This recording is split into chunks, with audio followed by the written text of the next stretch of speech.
Assalamualaikum warahmatullahi wabarakatuh. Halo teman-teman, perkenalkan saya Finasti Aulia dari program studi Pendidikan Bahasa dan Sastra Indonesia Universitas Negeri Makassar.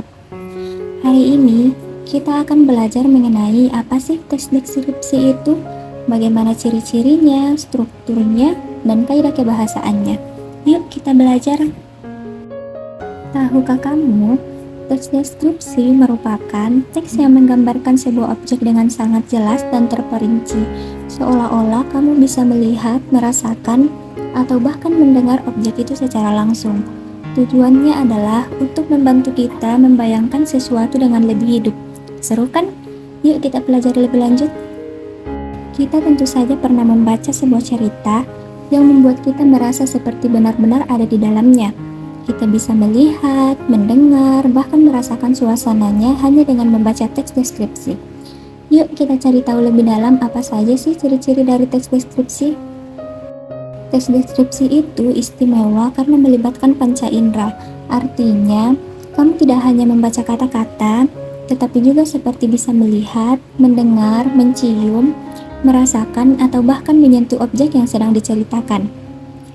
Dalam teks deskripsi, objek dijelaskan dengan sangat rinci, mulai dari bentuk, warna, ukuran, hingga ciri-ciri lainnya. Penjelasan detail ini membuatmu bisa membayangkan objek tersebut dengan jelas seolah-olah ada di depan mata.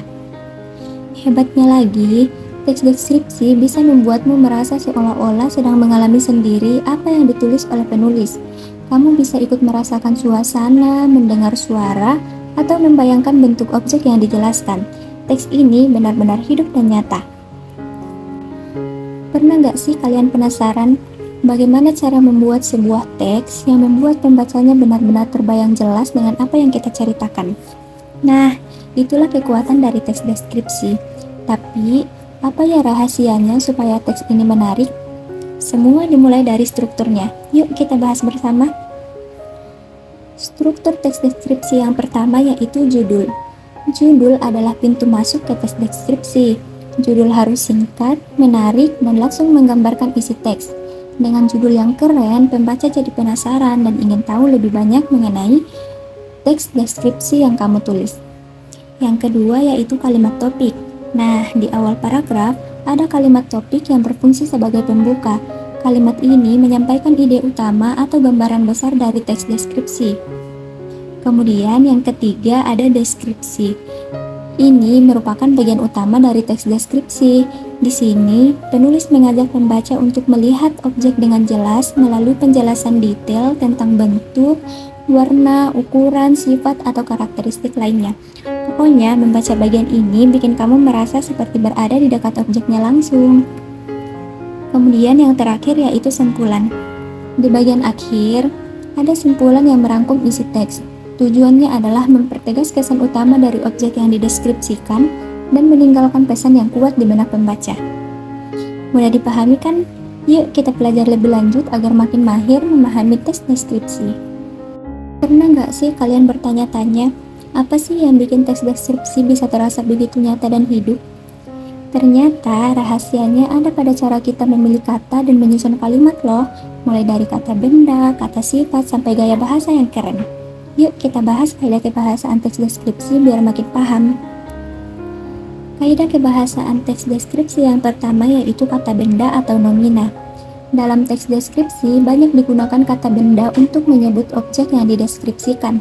Misalnya, nama tempat, nama orang, hewan, atau benda seperti pantai, kucing, dan pemandangan. Kata-kata ini menjadi fokus utama yang membuat teks terasa lebih nyata. Yang kedua yaitu kata sifat atau adjektiva.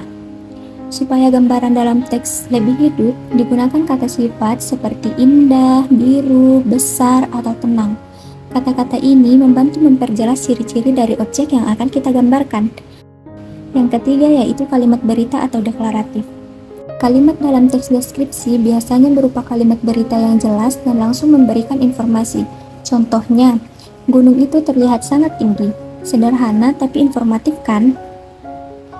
Yang keempat yaitu kata kerja transitif dan intransitif. Kata kerja juga penting loh. Ada yang menggambarkan aktivitas langsung atau disebut transitif, dan ada yang berdiri sendiri atau yang disebut intransitif. Yang kelima yaitu kata keterangan atau adverbia. Kata keterangan membuat teks lebih detail seperti di tepi pantai atau dengan lembut. Dengan kata ini, teks terasa lebih hidup dan imajinatif. Yang keenam yaitu majas atau gaya bahasa.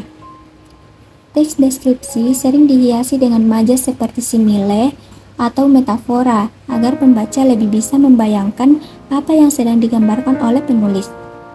Kemudian yang terakhir yaitu kalimat simplex. Teks ini lebih sering menggunakan kalimat sederhana supaya mudah dipahami, tetapi juga bisa menyelipkan kalimat kompleks untuk penjelasan yang lebih lengkap. Nah, sekarang kamu sudah tahu mengenai teks deskripsi. Yuk kita coba buat teks deskripsimu sendiri. Kamu bisa memulai dengan membayangkan hal indah yang pernah kamu alami ya, seperti objek wisata yang pernah kamu kunjungi atau makanan yang paling kamu sukai. Semangat menulis!